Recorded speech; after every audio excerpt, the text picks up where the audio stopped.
छोटी हाइट के कारण घर में सभी गुंजा को ताना दिया करते थे। आए दिन दादी चाची चाचा के मुंह से ऐसे ताने सुनने को मिल ही जाते थे। ऐसी ठिगनी लड़की से कौन शादी करेगा, ये तो आजीवन हमारे सीने पर मूंग दरेगी, देख लेना। गुंजा की माँ करुणा सबकी बातें सुनकर बस इतना ही कह पाती थी, देख लेना आप लोग, मेरी बेटी के लिए ज़रूर कोई अच्छा राजकुमार सा लड़का आएगा और ब्याह करके ले भी जाएगा। भगवान ने हर किसी के लिए कोई ना कोई जोड़ा बनाया ही है और जब उसकी मर्जी होगी तो हो ही जाएगा ब्याह। गुंजा देखने में साधारण थी पर गुण में नंबर 1, पढ़ाई लिखाई से लेकर रसोई तक में निपुण थी।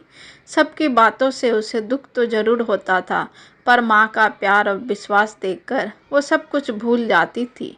चचेरी सभी छोटी बहनों का ब्याह हो चुका था, पर गुंजा अभी भी कुंवारी थी। कभी कभी तो वह चिढ़कर सबको बोल भी देती थी कि मुझे शादी ही नहीं करनी, अब मैं अपने माता पिता के बुढ़ापे का सहारा बनूंगी। पर करुणा जी उसे प्यार से समझाती और उसका ध्यान इन सब बातों से अलग हटा देती।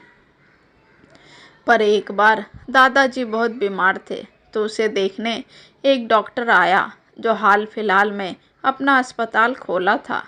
देखने में काफ़ी अच्छा था पर उसकी उम्र हो चली थी। पढ़ाई लिखाई करते करते उम्र का पता ही नहीं चला। जब वो डॉक्टर मोहित गुंजा के दादाजी का इलाज कर रहा था तो उसे रोज़ आना पड़ता था गुंजा के यहाँ। गुंजा भी वहीं दादाजी के पास ही रहती, जिसे देखकर डॉक्टर मोहित का दिल गुंजा पर आ गया।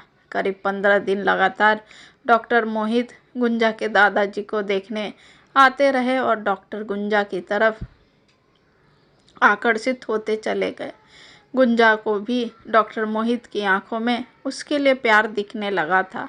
बातों बातों में एक दिन किसी को आसपास नहीं देखा तो मोहित ने गुंजा से मिलने की बात रख दी।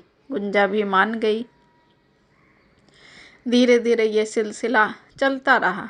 अब मोहित और गुंजा के बीच प्रेम के फूल खिलने लगे थे और देखते देखते 3 महीना गुजर गया। डॉक्टर मोहित ने गुंजा को शादी के लिए प्रपोज किया। गुंजा ने प्यार से उसे स्वीकार कर लिया। इधर करुणा को भी मोहित और गुंजा के प्रेम की भनक लग चुकी थी। उसने एक दिन गुंजा से पूछ दिया, क्या तुम दोनों एक दूसरे को पसंद करते हो?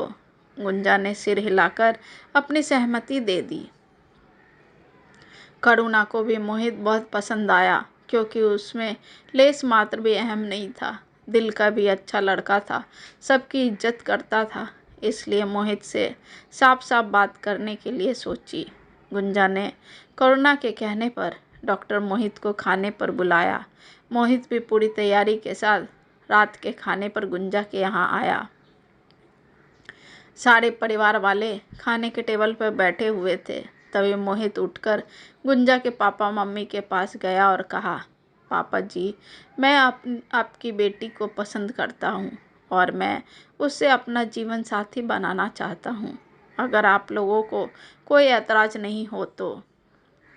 करुणा तो पहले से ही जानती थी सब कुछ, उसने तो फटाफट हाँ कह दिया। पर गुंजा के पापा ने कहा, बेटा, पर आपके परिवार वाले, उनसे पूछा आपने?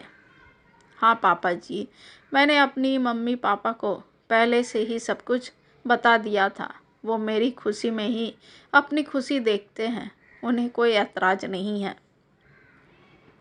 इस तरह राजी खुशी से गुंजा और मोहित की शादी हो जाती है और बोलने वाले के मुंह पर हमेशा के लिए ताला लग जाता है।